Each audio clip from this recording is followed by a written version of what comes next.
ඔයාලට දීලා තියෙනවා පරීක්ෂණ වල 5ක්. මේ පාඩම මිශ්‍රණ පාඩම. එතකොට පළවෙනි එකට දාලා තියෙනවා මැග්නීසියම් ක්ලෝරයිඩ් උයි සෙල්සියස් අංශක 25 ආශ්‍රිත ජලය. දෙවෙනි එකට දාලා තියෙනවා මැග්නීසියම් ක්ලෝරයිඩ් උයි ආශ්‍රිත ජලය සෙල්සියස් අංශක 60කුයි. තුන්වෙනි එකට තියෙනවා ආශ්‍රිත ජලයයි සෙල්සියස් අංශක 25 සීනි. හතරවෙනි එකට දීලා තියෙනවා භූමි තෙල උයි සෙල්සියස් අංශක 25 සීනි. පස්වෙනි එකට දීලා තියෙනවා ග්‍රීස් උයි භූමි තෙල් සෙල්සියස් අංශක 25. එතකොට ඔයාලා දන්නවා ද්‍රාව්‍යතාවය මෙතනින් බලලා තියෙන්නේ. ඒ කියන්නේ මැග්නීසියම් ක්ලෝරයිඩ් සීනි ග්‍රීස් කියන එක ජලය භූමි තෙල් කියන ද්‍රාවක දෙකේ දිය කරලා තියෙන ද්‍රාව්‍යතාවය බලලා තියෙනවා. ඒතර උෂ්ණත්වයක් දීලා තියෙනවා. මොකද ද්‍රාව්‍යතාවය කෙරේ බලපාන සාධක තුන තමයි උෂ්ණත්වය, ද්‍රාව්‍ය ස්වභාවය සහ ද්‍රාවකයේ ස්වභාවය. ඒතර ඔයාලගෙන් බලාපොරොත්තු වෙලා තියෙන්නේ ඒ ටික. ඒ කියන්නේ මේ වගේ ප්‍රශ්නයක් දැක්කම ඉස්සෙල්ලාම උත්තර වලට කලින් දැනගන්න මොකක්ද මේ ප්‍රශ්نين අහලා තියෙන අරමුණු කියලා. කියන්නේ පොඩ්ඩක් ඔයාලා සිලබස් එක ගැන මතකයක් තියෙන්න ඕනේ. එතකොට අපි ලේසි ප්‍රශ්න වලට උත්තර ලියා ගන්න. ඉස්සෙල්ලාම අහලා තියෙන ඝනක විෂම ජාතිය මිශ්‍රණය සකස් වන්නේ කුමන පරීක්ෂණය තුලද? ඒ කියන්නේ ද්‍රාව්‍ය සහ ද්‍රාවකය එකක් ඝන වෙන්න ඕන එකක් ද්‍රව වෙන්න ඕන ඊට අමතරව විෂම ජාතිය වෙන්නත් ඕන. ඝනත් වෙන්න ඕන ද්‍රවත් වෙන්න ඕන ඊට අමතරව විෂම ජාතිය වෙන්නත් ඕන. දැන් හැම එකේම තියෙන ඝන ද්‍රව තමයි. උඩ තියෙන ද්‍රාව්‍ය ඔක්කොම ඝන. සීනි, ග්‍රීස්, මැග්නීසියම් ක්ලෝරයිඩ්. යට තියෙන ඔක්කොම ද්‍රාවක මේ ද්‍රව ටික ද්‍රාවක නැත්නම් භූමි තෙල් ආශ්‍රිත ජලය කියන එක ද්‍රාවක. එහෙනම් අපිට ඝන ද්‍රව කියන ගැටලුව නෙමෙයි මෙතන ඔළුවේ තියෙනවනේ විෂම ජාතිය සම ජාතිය කියන ප්‍රශ්නේ. ඒතර ආශ්‍රිත ජලය මැග්නීසියම් ක්ලෝරයිඩ්.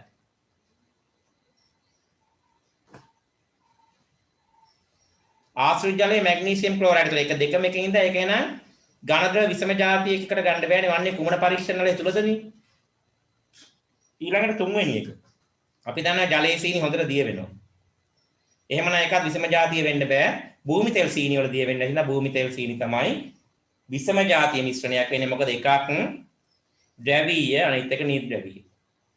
භූමි තෙල් නිර්ද්‍රවීය සීනි ද්‍රවීය ද්‍රව්‍යයක් විතර ගන්න හින්දා භූමි තෙල් සීනි වල දිය වෙන්නේ යන උත්තරේ D කියන උත්තරේ. ඊළඟ එක. එහි ඇති ද්‍රාව්‍ය හා ද්‍රාවකයේ පිළිවෙලින් ලියා දක්වන්න. ද්‍රාව්‍ය හා ද්‍රාවකයේ පිළිවෙලින් ලියා දක්වන්න. එතකොට ද්‍රාව්‍ය වෙන්නේ D වල. දැන් අපි එහි ඇති කියන්නේ D වල තියෙනවා. D වල ද්‍රාව්‍ය වෙන්නේ සීනි. ද්‍රාව්‍ය කියන්නේ මිශ්‍රණයේ අඩුවෙන් තියෙන එක. එතකොට සීනි ද්‍රාවණයක සීනි සහ භූමි තෙල් වල අඩුවෙන් තියෙන සීනි හින්දා ද්‍රාව්‍ය සීනි. ද්‍රාවකයේ වෙන්නේ එතකොට භූමි තෙල්. ඔයාලා නම් පිළිවෙලින් ලියන ඉඳලා ලියන්න ඕන සීනි භූමි තෙල්. භූමි තෙල් සීනි කොට ලකුණු දෙන්නේ නැහැ පිළිවෙලින් හින්දා ද්‍රාව්‍ය සීනි ද්‍රාවකය භූමි තෙල්. හරි නේද? ඒතකොට මේ උත්තරේත් හරි. ඊළඟට ද්‍රාව්‍යයක ද්‍රාවිතාවේ අර්ථ දක්වන්න.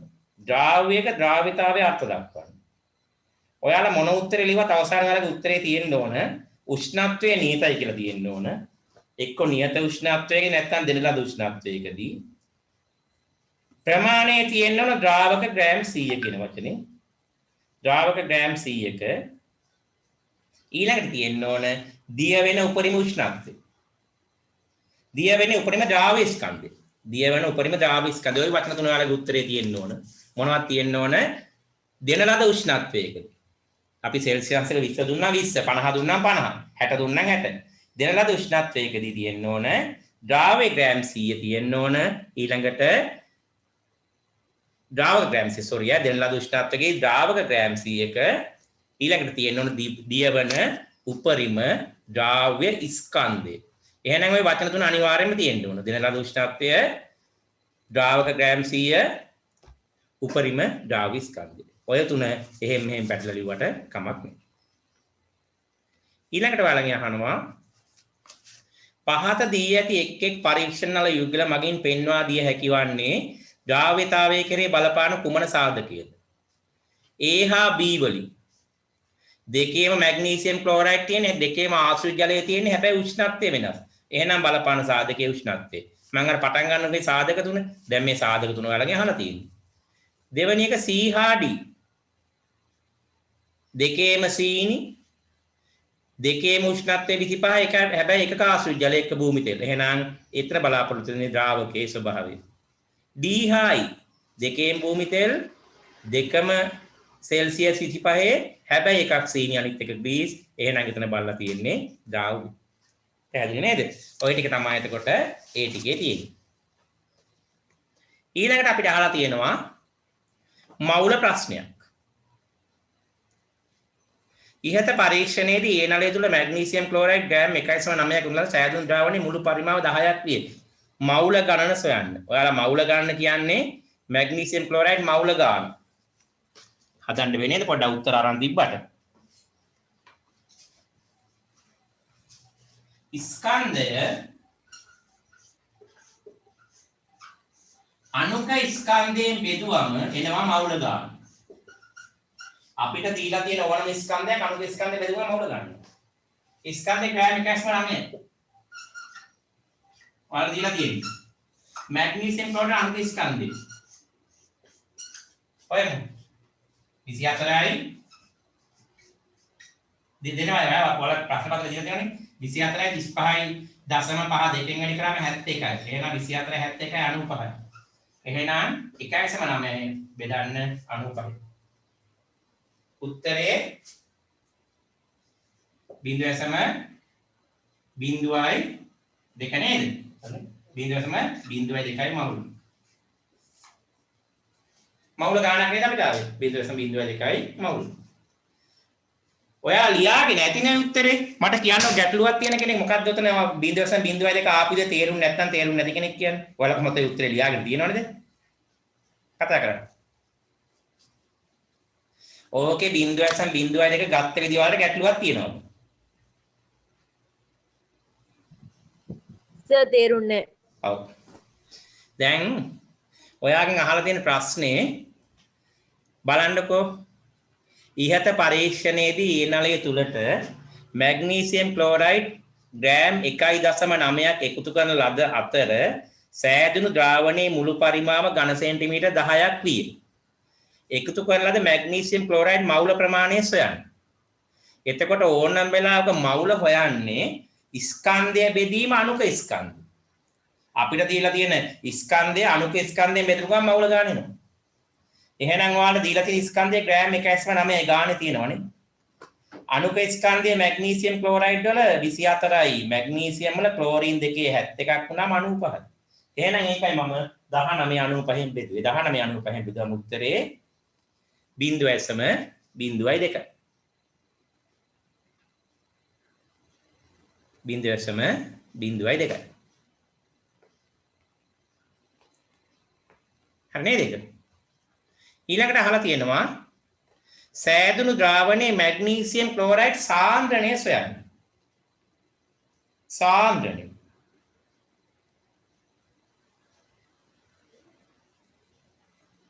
සාන්ද්‍රණය කියන්නේ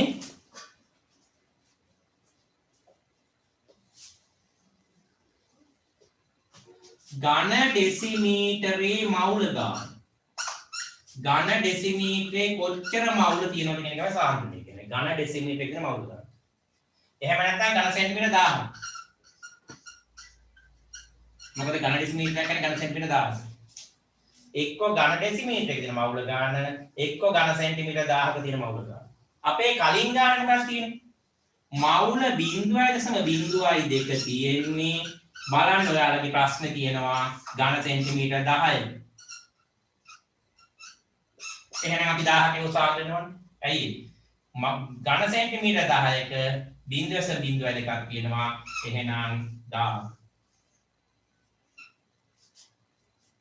මේක සුළු කරාම උත්තරේ 0.0 කැපෙනවා.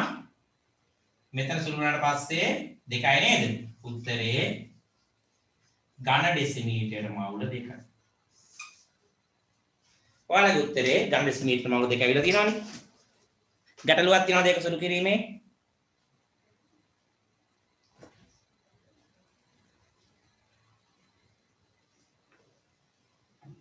බලන්න උත්තරෙත් එක්ක හදාන්න ගැටලුවක් තියෙනවා නම් කියන්න.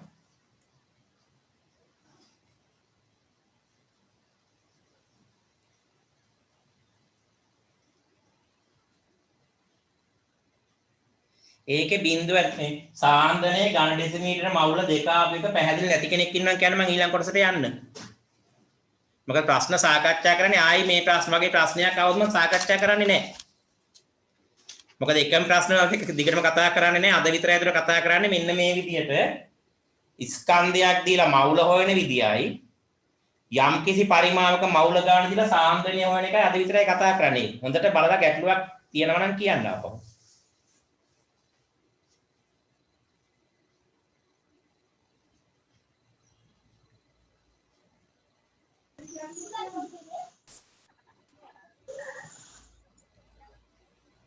හරි. එහෙමනම් ඊළඟට යන්න. ජලය යන හොඳ ද්‍රාවකයකි. ඔයාලා මේක හදලා තින්නේ මට හිතෙන්නේ ඉන්න අය හදලා නෑ වගේ. ඒකයි ඉස්ම ගැටලුවක් ගැන කියන්නේ නැත්තේ. හදලා තින්නේ මේ පේපර් වල උත්තර. ඒකනේ දැන් මේ කියන්නේ ප්‍රශ්නයක් අහන්නවත් තේරෙන්නේ නැහැ කියන්නේ මේක හදලා වගේ ඉන්නේ. එහෙනම් හදන්නකො මෙන්න මේ ප්‍රශ්නේ මට විශ්වාස නැහැ ඔයාලා. ලියාගන්න. මං අහන කෙනා මට උත්තරේ දෙන්න.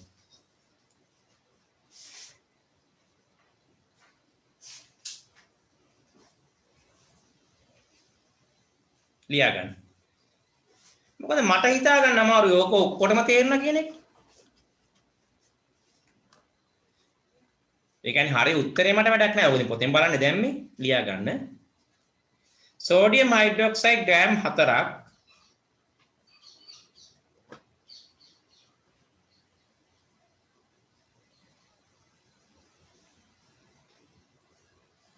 ජලය ඝන සෙන්ටිමීටර 250ක දිය කළ ද්‍රාවණයේ සාන්ද්‍රණය.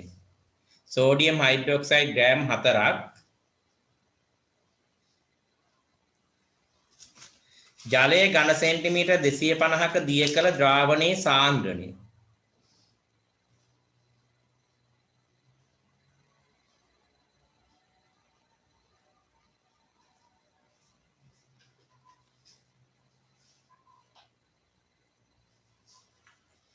සෝඩියම් 23යි ඔක්සිජන් 16යි හයිඩ්‍රජන් 1යි. සෝඩියම් 23යි ඔක්සිජන් 16යි හයිඩ්‍රජන් 1යි. ඉක්මනට හද. අහන කෙනා උත්තර දෙන්න. එක්කනේ සිග්නල් නැති වුණාද නැත්නම් ප්‍රශ්නේ ඉඳ සිග්නල් නැති වුණාද කවුද අයින් උනේ? ඇහුවොත් කියයි සිග්නල් නැහැ කියලා. ඇහුවොත් කියයි සිග්නල් නැහැ කියලා නේද? ඉස්සර නැති දේ මට කියන්නත් බෑ මොනවා. හරි හදන්න.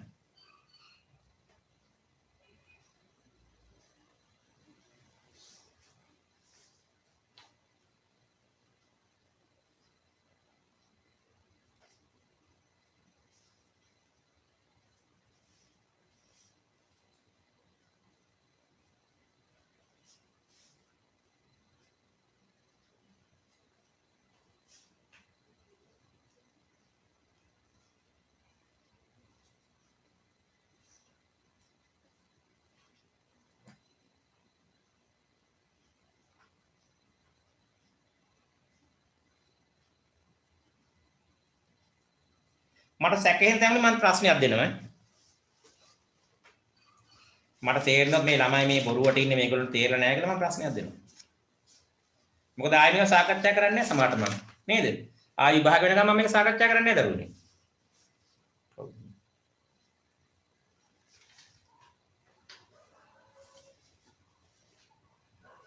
මේ ළමයි හිටියනේ.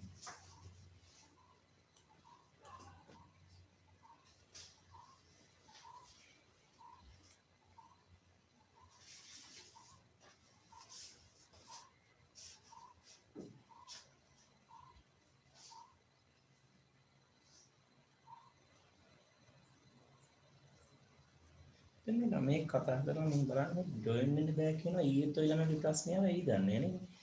ID පාස්වර්ඩ් ගහලා බලන්න කියන්නේ නිකේෂලා කියන ළමයට. ඔය නිකේෂලා කියන ළමයට යවන්නකෝ ID පාස්වර්ඩ් ගහලා ජොයින් වෙන්න ගුවන් කරලා. එයා ප්‍රයිවට් කරනකෝ. ඊයේත් ඔය ළමයි ප්‍රශ්නය.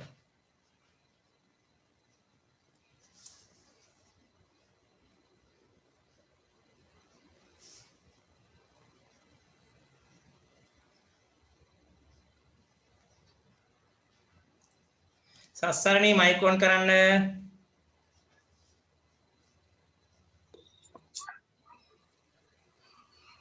අනේ සයි ප්‍රශ්න තේරෙන්නේ නැහැ නේ සර් හදන හැටි. ඒ ප්‍රශ්නේ නෙමේ. දැන් මං කිව්වා නේද ගෙදරින් කතා කරන්න මට තාම කතා කරේ නෑනේ. සර් අද රැට කෝල් එකක් ගන්න කියනවා. අද රැට දැන් හැබැයි පුතේ මෙහෙම ප්‍රශ්නයක් තියෙනවා.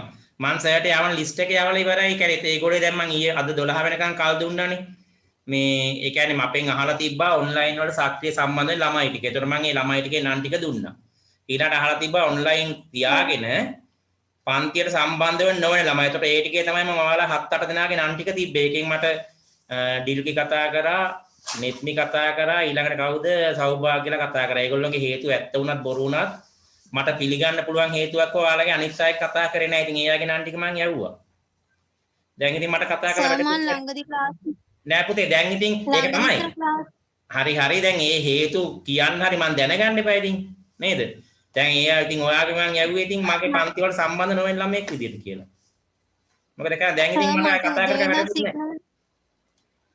නේද දැන් ඉතින් උදේ ඉඳන් සිග්නල් තිබුණ නැහැ සර් දැන් මේ සිග්නල් ආවේ. අම්මට කෝල් එකක් ගන්න විදියකුත් නැහැ සිග්නල් තිබුණ නැහැ සර් මේ දැන් ආවේ සිග්නල්. හරි මං ආයෙ ඇහුවොත් අහගන්නව මට ඉතින් දැන් කියන්න බෑ සර් මට වැරදිලා අර ළමයා මෙහෙම එව්වේ කියලා. මං ආයෙ ඇහුවොත් ඊළඟට කියන්නම් ඈ. දැන් නම් ඒ ළමයා ජොයින් වෙනවා කියලා. හා සර්. හරි. ආයෙ කතා කරන්න ඕනේ.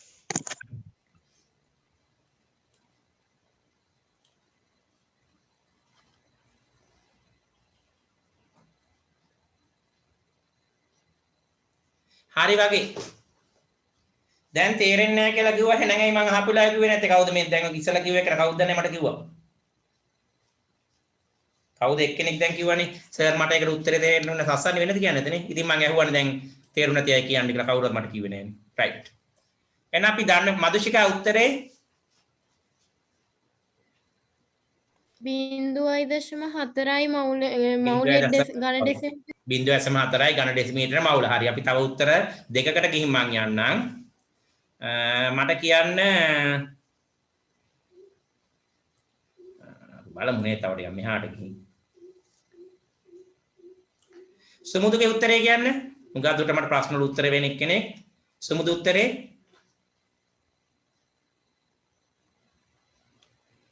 සමුදු ඇහෙනවද උත්තරේකෝ? මේ 0.4යි 0.4යි කලින් එක්කෙනාගෙත් ඒක නේද? අරයන් තව එක්කෙනකින් අරන් මට යන්න පුළුවන් වෙයි.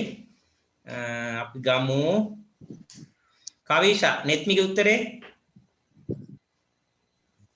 0.4යි සර්. 0.4යි. හැබැයි ඒකක දැම්මා නේද? එක ලකුණක්වත් දෙන්න බෑ බින්දුව මට කිව්වට කමන්නේ 0.4යි කියලා.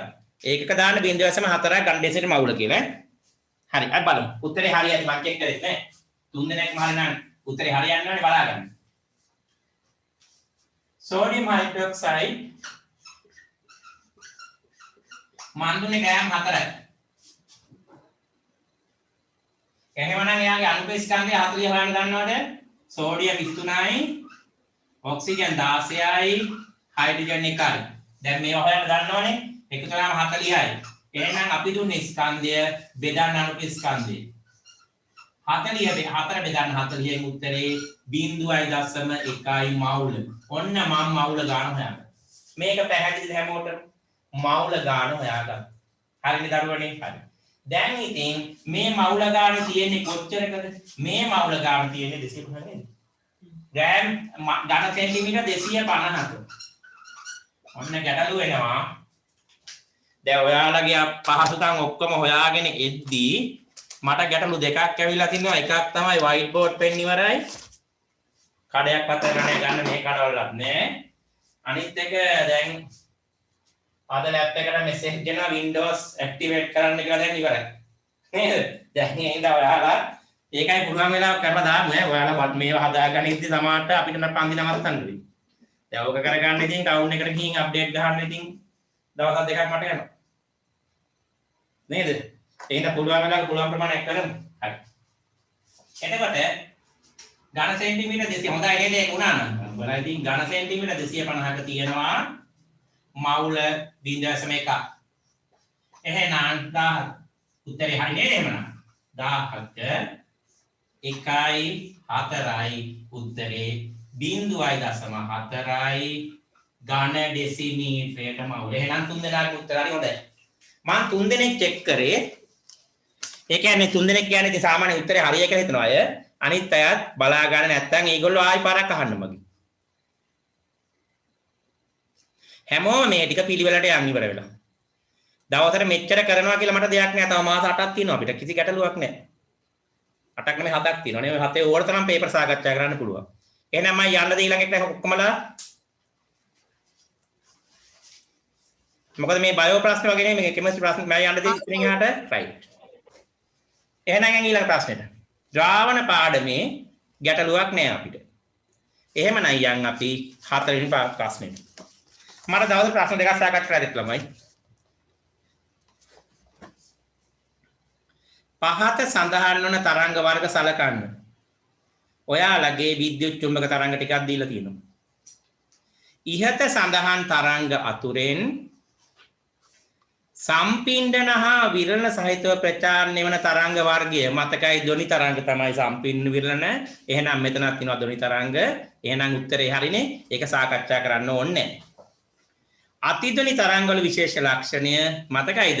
හර්ට් 20000 ඇහෙන්නේ හර්ට් 20000ට වැඩි ඔක්කොම ධ්වනි අතිධ්වනි. තව ලක්ෂණයක් තියෙනවා ඝන මාධ්‍යයකට ගියොත් ආයි කොල්ලක්වත් වාත මාධ්‍යයට ඇතුල් වෙන්නේ නැහැ. ධ්වනි තරංගයේ ගණිත ලක්ෂණය තමයි ඝනයක් තුලින් ගමන් කරොත් ආයි කොල්ලක්වත් වාත මාධ්‍යයට ඇතුල් වෙන්නේ නැහැ. ඔය ලක්ෂණ දෙක එකක් ඇති උත්තරේද. හරි. මේ කතා කරන වෙලාව තියෙන එක තමයි අනිත් ඒවාට ඉක්මනට යනවා. ගර්භණී මවගේ ගර්භාෂිතන දරුවෙකුගේ තත්ත්වය නිසා වෛද්‍ය ක්ෂේත්‍රයේදී සාමාන්‍ය යොදා ගන්නා ඉහත සඳහන් කුමන තරංගයේද අතිධ්වනි තරංග. මතකද උපකරණයක් තියාගන්න එන්ඩොස්කෝප් නේ. ඔව්. ඔව් එන්ඩොස්කෝප් එක අපි යොදාගන්නේ අතිධ්වනි තරංග. ස්කෑන් කරන්නේ නේද? ස්කෑන්. විද්‍යුත් චුම්බක වර්ණවලේ කොටසක් පහත දී ඇත. අපි හිතුවද මේ වගේ ප්‍රශ්නයක් එයි කියලා පේපර් එක දකින්න කලින්. අන්න අර විද්‍යුත් චුම්බක තරංග වර්ණාවලිය යට ඉඳන් උඩට පාඩම් කරන්න ඕන. සංඛ්‍යාතයේ වැඩක් නෑ 3.86 වැඩි කිරීම 10 බලය. බලන්න එතකොට ඔයාලා දුෂ්‍යාලෝකයයි පාර ජම්බුලයි ගැමයි දීලා තියෙනවා. එහෙමනම් අනිත් තුන තැන් වලට දාන්න ඕන පිළිවෙලට. එතකොට දුෂ්‍යාලෝකයට මෙහා පැත්තේ තියෙන්නේ මොකක්ද? අදෝ රක්ත කිරණ. එහෙනම් B අදෝ රක්ත. අදෝ රක්තට මෙහා තියෙන්නේ කවුද? ශුද්ධ තරංග. කාටට එන උත්තර දාන්න බෑ ගුවන් තරංග නම්මනම් කියලා. ගුවන් තරංග නම් මේකේ දීලත් නෑ නේද? දීලා තියෙන ගැටලුවක් නෑ. ඔව්. එහෙමනම් A කියන්නේ ශුද්ධ තරංග, B කියන්නේ අදෝ රක්ත කිරණ, X කියන්නේ පාර ජම්බුලකට එහා පැත්තේ ඉන්නේ X කිරණ C කියන්නේ. ඒවා නම් ඉතින් ඔයාලා පොතෙන් බලාගෙන කරන්න ඇති. ඊළඟට අහනවා ගැමා කිරණවල අදාංග තරංග සටහනක් පහත දී ඇත. තරංගයේ R ලක්ෂය කුමන නමකින් හැඳින්වේද? ඔයාලා දන්නවා ශීර්ෂ නිම්න භූගෝලය යටට තියෙන්නේ. එහෙනම් නිම්න R කියන්නේ නිම්න. ඊළඟට P හා Q ලක්ෂ අතර දුර. P හා Q කියන්නේ අනුයාත ශීර්ෂ දෙකක් අතර දුර. දැන් ගන්නවා වචනේ තරංග ආයාමය. ඊළඟ එක ගැමා කිරණ සඳහා හිතිය තරංග සටහනේ ගතිගුණ සලකමින් විස්තරයේ සමාන අවස්ථාවකදී ඉහත වර්ණාවලිය සීමකින් දක්වා තරංග වල සඳහා තරංග සටහන කොටුව තුල අඳින්න. ඇන්දන විභාගේ බලන්න පොත බලාගෙන ඔක දැන් බලමු කොහොමද ඇයි කියලා. මොකද්ද ගැමාවල දීලා තියෙනවා. අහන්නේ C. C කියන්නේ X කිරණ. එහෙනම් ගැමාවල X කිරණේ සම්බන්ධය මොකද්ද? සංඛ්‍යාතය අඩු. ගැමාවල X වලයි ගත්තොත් එහෙම තේරුණා නැත්නම් තේරුන්නේ නැහැ කියන්නේ. හැබැයි මම කතා කරන්නේ. පේපර් සාකච්ඡා කරන්නේ. පේපර් මම කියලා දෙනවා නෙමෙයි. පේපර් එක සාකච්ඡා කරන්නේ. සාකච්ඡා කරන්නේ මම ඔයාලා තේරුම් නැත්නම් මම කියන දේ ආයෙ අහන්න. අනිත් කෙනාගෙන වැඩක් නැහැ. Tamanට තේරෙන්න තමන් අහන්න. ඉන්නේ තා පාරක් දෙනයිනේ. හරි. අවශ්‍ය නැති අයට අපි කමන්නේ. ගැමා කිරණ X කිරණ. දැන් තමයි ප්‍රශ්නේ. කියලා white board එකේ මට එවන්න වෙනවා හැබැයි දැන් නෑ. තියනවද කාගෙද කියලා? තියනවද මතක කියලා? ගැමා කිරණ X කිරණ. සංඛ්‍යාතය මෙයාගේ අඩුයි. හැබැයි අපේ තරංගයක සංඛ්‍යාතය පෙන්නන්නේ ආ සංඛ්‍යාතය පෙන්න තප්පරය තියෙන වක්‍ර ගානේ. එහෙමනම් X කිරණනේ අඳින්න කියන්නේ ගැමා දීලා තියෙනවනේ. එහෙමනම් තප්පරයට ඇති කරන වක්‍ර ගාන අඩුවෙන් අඳින්න ඕනේ. ඇයි ගැමාව කියන අඩු වෙන්නේ? x කියන අඩු වෙන්නේ ගැමාව වැඩි. x කියන අඩු හින්දා සංඛ්‍යාතය අඩුයි කියන්නේ තප්පරයට යන වක්‍ර ගාන අඩු වෙන්න ඕනේ. එහෙමනම් ගහ ගන්න එහෙම තප්පරයක් බලන්න අරකේ දීලා තියෙන තප්පරයේ දුරද? නෑ මේකේ දීලා නෑනේ. එහෙනම් මීට වැඩිය තප්පරයක් දෙන වක්‍ර ගාන. දැන් මේකේ බලන්න වක්‍ර කීයක් තියෙනවද මේ රූපේ? වක්‍ර තියෙනවා. වක්‍රයක් කියන්නේ එක ශීර්ෂයක් එක නිම්නයක් නේ. මේකේ වක්‍ර ගණන් කරන්න ඔයාලා දීලා තියෙන රූපේ. මේකේ තියෙන වක්‍ර 1යි 2යි 3යි 4මාරක්. නේද? එතකොට ඔයාලා අඳින්න ඕන ඒ 4මාර නෙමෙයි. මීට වැඩිය දුර කරන්න. උස අරකමයි. ඇයි ඒ සංඛ්‍යාතය අඩුයි කියන්නේ තරංග ආයාමය වැඩි. අරට වැඩි තරංග ආයාමයක් අඩුයි. ඇයි ඒ තරංග ආයාමය ළඟ කියන්නේ සංඛ්‍යාතය වැඩි නෝනේ. අනුයාත ශීර්ෂ දෙකක් අතර දුර දැන් බලන්න මේ දෙකේ. තප්පරයක් නම් මේ දෙකේ අතර දුර. මෙයාගේ සංඛ්‍යාතය 1යි මෙතනම ගමු 2යි. මෙයාගේ සංඛ්‍යාතය 2යි වල. කාගේද ගැමාවල? මෙයාගේ සංඛ්‍යාතය මේ කිරණේ ඒ කිරණේ ගැමාවල නෑ ඒ කිරණේ සංඛ්‍යාතය 2යි. මෙයාගේ 1යි 2යි 3මාර 3.5. එහෙනම් මෙයාගේ සංඛ්‍යාතය වැඩි වෙන්නේ ඇයි ඒ? තරංග ආයාමය ළඟ හින්දා. තරංග ආයාමය ළඟ නම් වක්‍ර ගන්න වැඩි වෙනවා. ඒතර සංඛ්‍යාතය වැඩි. එහෙනම් තරංග ආයාමය ඈත් වෙන්න සංඛ්‍යාතය අඩු වෙනවා. එහෙනම් ඔයාලගෙන් අහලා තියෙන්නේ සංඛ්‍යාතය අඩු x කියනවා අඳින්න කියලා. එහෙනම් අර උස්සටම ලං කරන්න ඈත් කරන්න ශීර්ෂ දෙකක් අතර දුර. ඔයාලගේ උත්තර පත්‍රය එහෙම නැතිව ශීර්ෂ දෙකක් අතර දුර පොඩ්ඩක් ඈත් කරන්න. හැබැයි විස්තරය වැඩි කරන්න යන්න එපා. විස්තරය වැඩි නොකර අනුයාත ශීර්ෂ දෙකක් සහ නිම්න දෙකක් අතර දුර වැඩි කරන්න. නැත්නම් වක්‍ර ගාන අඩු කරන්න.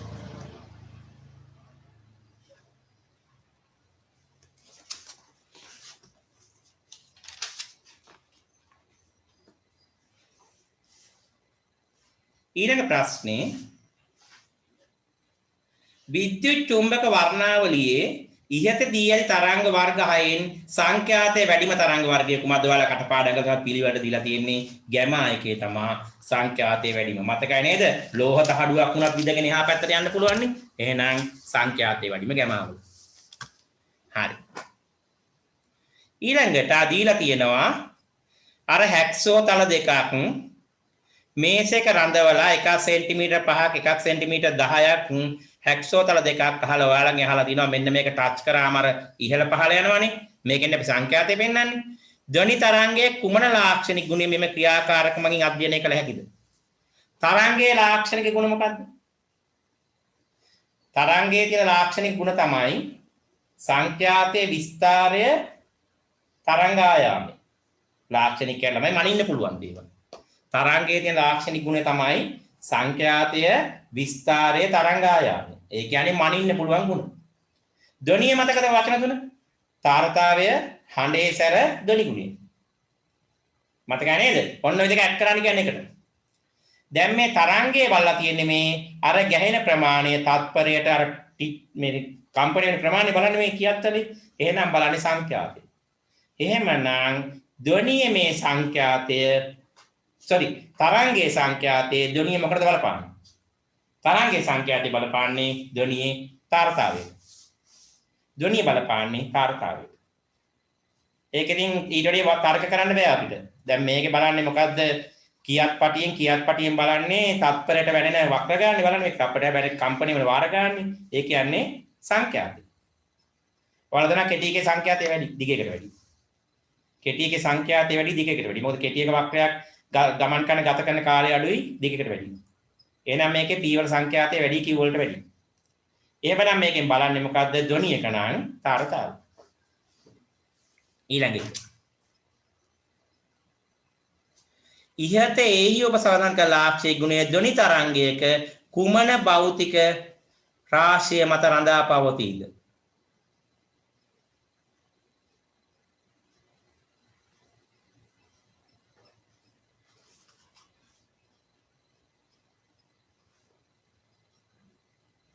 පළවෙනි එකට වෙන්න ඕන සංඛ්‍යාතයනේ. මට වැරදුනා නේද?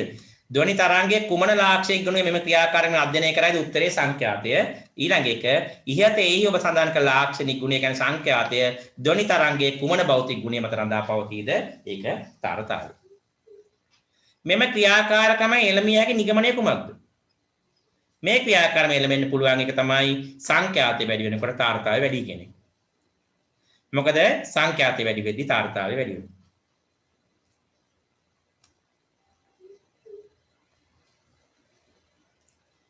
වාතය තුළ ධ්වනි වේගයේ උෂ්ණත්වය සමග වෙනස් වන්නේ කෙසේද? උෂ්ණත්වය වැඩි වෙනකොට ධ්වනිය වැඩි වෙනවා. මතකනේ අර අන්තිම චාලක ශක්තිය වෙන චාලක ශක්තිය වැඩි වෙද්දී ධ්වනිය ගමන් කරන වේගයත් වැඩි වෙනවා. එහෙනම් උෂ්ණත්වය වැඩි වෙනකොට ධ්වනියක ගමන් කරන වේගයත් වැඩි වෙනවා. හේතුව චාලක ශක්තිය. ඒක නේ අපිට එච්චර පැහැදිලි කරන්න දෙයක් තිබ්බේ නැහැ. ධ්වනි පාඩම කටපාඩම් කරගන්න. මේ ධ්වනිය ගැන ඒ කරුණු ටික කටපාඩම් කරගන්න.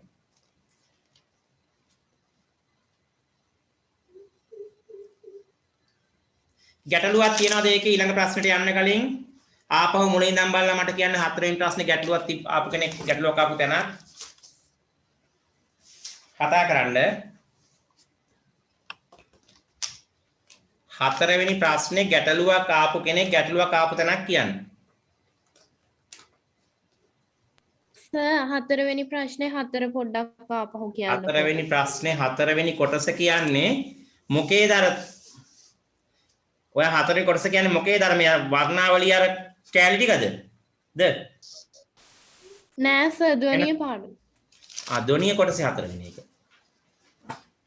කොතනද දරුවෝ? වාතය තුළ ධ්වනි වේගයද අන්තිම එකද කියන්නේ? කොතනද? ඔව් සර්. කොතනද හතර කියන්නේ? 6 නේ එක.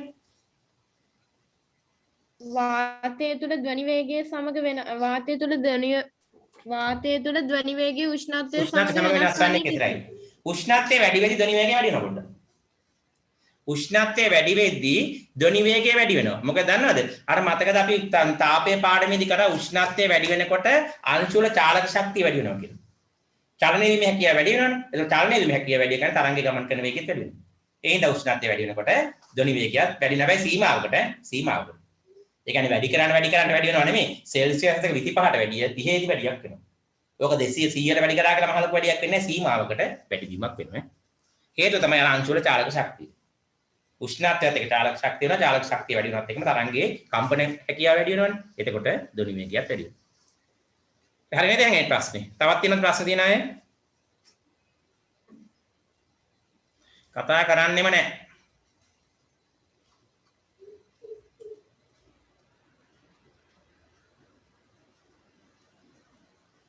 ප්‍රශ්න නැද්ද ඊළඟ කොටසට යන්න මට? right. යන් එන ඊළඟ එකට. බයෝ ප්‍රශ්නේ උත්තර විතර සාකච්ඡා කරමු. ආයි පාඩම විතර මතක් කරන්න මම පැහැදිලි කිරීම කරන්න අවශ්‍ය නැහැ. විස්කෝතු වර්ගයක තියෙන පෝෂක දීලා තියෙනවා. ප්‍රෝටීන වල ආටුට්ටක් එන්නකො. ඊයේ මම ඔයාලට එවුවා නේද? අර PDF එක. හැමෝටම ඇවිල්ලා ඉතින් මට කියන්න මේක ඕපන් කරන්න බැරි වෙච්ච කෙනෙක් ඉන්නවද කියලා? පස්සේ පුළුවන් හරි. බැලුවත් නෑ බලන්න. ඊයේ ඔයාලට මම රෑවුවා නේද PDF එක? හම්බුණා නේද හැමෝටම බැලුවත් නැති ඊට පස්සේ? කොහොම උත්තර නෑ. ඔව්. ඒක ඕපන් කරන්න මොකද අර 10 ළමයි කියලා තිබ්බ ඕපන් වෙන්නේ නැහැ කියලා ඔයාලට ඕපන් කරන්න පුළුවන් වුණාද? බැලුවත් නැද්ද ඕපන් වෙනවද කියලා? පුළුවන් සර්. හරි ඒක තමයි. ඕක අර ඉස්කෝලෙන් කිව්වනේ දෝරුසස්සල්ලේකට ප්‍රශ්න හදලා යවන්න කියලා. නේද? දැන් ඉතින් මට ওই ප්‍රශ්න හදා ඉන්න වෙලාවක් නැහැ. ඔය අර ගිය අවුරුද්දේ කලාපෙට මම අර ඔයාලගේ සම්පූර්ණ 10 11 සිලබස් එකෙන් හදපු ප්‍රශ්න 300ක් තියෙන උත්තරات එක්ක. මට ඉතින් ආයේ ප්‍රශ්න හදා ඉන්න වෙලාවකුත් නැහැ. හෙට සූරුසස්සල්ලේකට ලියන සමහරට ওই ප්‍රශ්න වලින් මොන හරි එන්න පුළුවන්. මොකද ඒ ඔයාලා තිබේ පද්ධති පාඩම සහ අම්ල භාෂා පාඩම විතරනේ කරලා තියෙන්නේ. ඒතර ওই දෙකෙන් ওই ප්‍රශ්න වලින් එන්නත් පුළුවන්. මොකද මාක් ඇදුවේ තියෙන ප්‍රශ්න, ඒ හදන කෙනාත් හදන තියෙන ප්‍රශ්නනේ. මං කියන්නේ ඔය ටික විතර පාඩම් කරගෙන හොඳට පාඩම් කරන් යන්න. ওই දීලා තියෙන්නේ ඕකට නෙමෙයි දරුවනේ. බලන්න ඔයාලා බැලුවොත් එමේ නිකන් වෙලාවක බලන්න පළවෙනි පාඩමේ වැදගත් ප්‍රශ්න ටික වල දෙවෙනි පාඩම. දෙක ඉවර කරලා තුන, තුන ඉවර කරලා හතර, හතර ඉවර කරලා පහ. ওই විදිහට පාඩම් 35ම මම ප්‍රශ්න 300ක් හදලා තියෙනවා. චුට්ටක් ඔයාලා පාඩම පාඩම් කරලා ඉවරලා ඒ ප්‍රශ්න ෆලෝ කරන්න. ওই දීලා තියෙන වලගේ ඕ ලෙවල් විභාගෙට මම දීලා තියෙන්නේ. ප්‍රශ්න 300ක් තියෙනවා උත්තරත් එක්ක. එතකොට මගේ උදව්වක් ඕනේ ඔයාලම ප්‍රශ්න 300 මේ ප්‍රශ්නේ පාඩමක තියෙන ප්‍රශ්න ඉවර කරලා උත්තර පත්‍රය චෙක් කරන්න. ඔන්න ගෙදර වැඩ දීලා තියෙනවා. ඔන්න ආයි මම මේ මට කියන්න එපා පැවරුම් වෙන්න විද්‍යාවට කියලා. ආයි කවුරු නැවොත් එimhe කවුද මගේ උන් ඉන්නවනේ මගේ පන්තියේ උන් ඩීල් කියලා කවුද ඉන්නේ? ඉන්නවා දුෂාන් ඉන්නවා. තව කවුද ඉන්නේ? කොටස් අස්සරණ ඉන්නවා, සෙනෙත්ම ඉන්නවා, සෙනුරියා ඉන්නවා, චයානි, සුමුදු. අර එක්කරද ඉන්නේ. හරියට පුෂට් එක නැද්ද අනිත් ඊයේ තව ටික දෙනෙක් ඉන්නවා. තා උඩ ඉන්නවා. එච්චරයි. දිනු සාජන. ඔන්න නෙත් ඉන්නවා. හරි. ආයි කියන්න එපා විද්‍යාවේ පැවරුම් එව්වේ නැහැ කියලා. ඔන්න අවුරුද්දකට පැවරුම් එවලා තියෙනවා. මොකද ප්‍රශ්න 300ක්. දැන් පාඩම් මම කීයක් කරාද අනිත් අරත් මගේ පන්තියේ උත් නෙමෙයි මගේ B පන්තියේ අයටයි අනිත් ඉස්කෝලේටයි ඔක්කොටම උදව්වට එවලා තියෙන්නේ. ආයි කියන්න එපා විද්‍යාවේ පැවරුම් එව්වේ නැහැ කියලා. මම ඉස්කෝලේ ගෲප් එකකට දැම්මා. මම ඔයාලගේ සිස්ටර් ගෲප් එකකට දැම්මා. තේරෙනවද මං කියන එක? ආයි කියන්න එපා විද්‍යාවේ පැවරුම් එව්වේ නැහැ සර් කියලා. මම දන්නේ යාර අනිත් විෂයන් වගේ මට ඉතින් මං කියවනේ විද්‍යාව පැවරුම් මේ ෆස්ට් විද්‍යාව උගන්වන්න බෑ කියලා මට. ඔන්න මම උත්තරත් එක්කම එව්වා. කිසි අමාරුවක් නැහැ. ප්‍රශ්නේ බලලා උත්තර ටික ටාගට් කරන්න. තේරෙනවද දරුවනේ? මේ අවුරුද්දටම කරන්න. දැනට මම කරලා දිනවා පාඩම් 20යි 10යි 30.